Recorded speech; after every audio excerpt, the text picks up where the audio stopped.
And number 5 is Shaun of the Dead.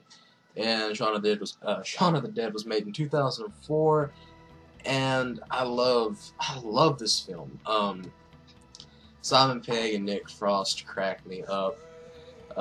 They've been in a lot of movies together, and they have such great chemistry. They've been in, of course, Shaun of the Dead, Hot Fuzz, The World's End, Paul, which I don't really care too much for Paul, but really they do a great job on everything that they're in. Don't hold me to this, but I also think that they was in the claymation movie, The Box Trolls. I heard something like that, so that'd be really cool. There's they do claymations together. That'd be funny. But yeah, so I really do love the effects in this and just the comedy that they have in it. Just really, I don't have anything, wrong. I don't see anything wrong with the movie. They have like, references like, we're coming to get you, Barbara. Just stuff like that. And it's great. Right when the beginning of the zombie apocalypse, Shaun is just walking out to the store to get ice cream and a pop, and he doesn't even notice. Like, he's just walking, minding his own business, and he doesn't see the apocalypse around him. And that's so funny.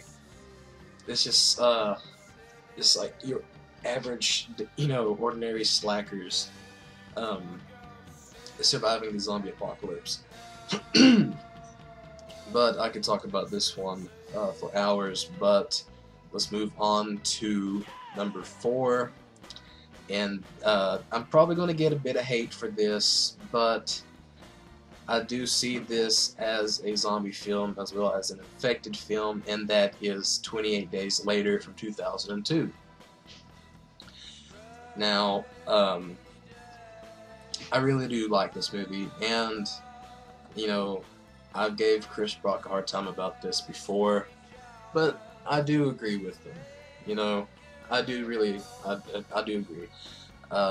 In this film, there's really not that much of a difference between infected and an actual zombie. Really, a zombie dies and comes back, their body's reanimated, and it's a zombie, it's a flesh-eating monster. But really, with the infected, you get like a bit of the infected blood in your eye, or you get bit or scratched, you turn, you just don't die. But in 28 Days Later, they act like zombies. So I do think, so that's why I did add it, because to me, they really are just like zombies, they're just not dead. So I really do like that. And it's not really like infected from The Last of Us, but this is my favorite game of all time. The Last of Us, they do, they'll, if you do die, on something, they'll bite you and they'll rip flesh from your arm or something. So kind of the same, but they make noises, like they grunt, and they kind of stay still, unless they see you, then they kind of charge after you. But I do think that that's more like along the sides, along the lines of infected, and 28 Days Later is more like zombies, if that makes any sense. But number 3 is Return of the Living Dead from 1985. This is yet again another movie that I first watched with my friend Chris Brock. This, I did not expect the dancing scene in the graveyard. That was pleasant. But I do like that it's set in Louisville, Kentucky. So many, stereotypes like, I've even had people ask me, like, do you live in a barn and stuff? I'm like, no, I live in a house, like next to the road, like, and I don't go out every morning and milk cows, but, you know, whatever. There's stereotypes for every place. And that's sad. I mean, like, why does everybody judge everybody? You know, I'm not that kind of person. I'm not going to point out your flaws, because that's not up to me. I have flaws of my own. But some people, they just think that their poop doesn't stink. And, but anyways, Return of the Living Dead, I do like it a lot. I really do like the, you know, I do like the concept of it. It's, my dad's making eggs or something. I'm losing my concentration. I do like the makeup effects a lot. It's really, really cool.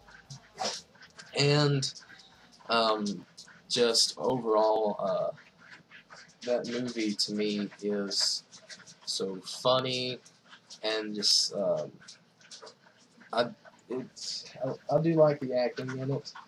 You know, it's kind of like that cheesy acting sometimes, and it doesn't really bother me. That is a different type of zombie. You can only kill the zombie by destroying the entire body, like incineration of the body, or that they talk and they actually tell you why they're after you. Like, brains, we need brains. It takes away the pain. So that really doesn't bug me. You know, I really do like it. Really not much more I can say. I want to kind of keep this short and sweet. But definitely, you know, I recommend all of these movies, so, you know, watch reviews of them, and if, you know, if you're interested in watching the movie itself, you know, definitely watch the movie. So, number 2 is Dawn of the Dead from 1978. Now this was hard. I really, it was a struggle to, place, you know, number 1 and number 2. But Dawn of the Dead is the sequel to Night of the Living Dead, of course. And I don't know the exact time skip, but it has been a little bit in the apocalypse. And, you know, a couple survivors seek shelter in an abandoned mall. And back then, malls weren't really popular. They were just kind of coming out, you know. And one of the characters in the movie actually asked, you know, what is that? Because they didn't know what a mall was. And that was, you know, back then that was actually pretty brave of Romero to make the film set in a mall, which could have been a bust. But of course, malls are one of the most popular things ever. So yeah, he actually did a really good guess. And I really like how he was, you know, going to take that risk with the movie. So I do love that, the effects, you know, the machete kills. It does have a bit of, you know, humor to it, but it has, you know, it's more of a serious type movie. I love it though. I could watch it right now, honestly. Just talking about it makes me want to watch it. And number 1 is Day of the Dead from 1985. Now, I originally had Dawn of the Dead as number 1 and Day of the Dead as number 2, and I just kept on changing it, and I was like, you know, screw it. I'm going to leave it how it is, and I left it like this. But I really, I don't know, I can't really choose which one I like, you know, over the other. I really just like them equally. I could watch both of them, really. But Day of the Dead, of course, was made in 1985, and it is set a little bit after Dawn of the Dead, and we are in a military bunker under the ground. And it's really cool. Bub, you know, Bub was such an amazing character. Like, the acting that was amazing. Like so, I love it, man. The effects were awesome. I could care less for the military characters, but Rhodes, I love Rhodes. He was awesome. He really had a bad temper though, and he was wanting to be in control, and I just love that. I love the ending. Well, I love the movie, but I just love like near the ending, like the whole thing with Rhodes. I don't want to give away any spoilers, but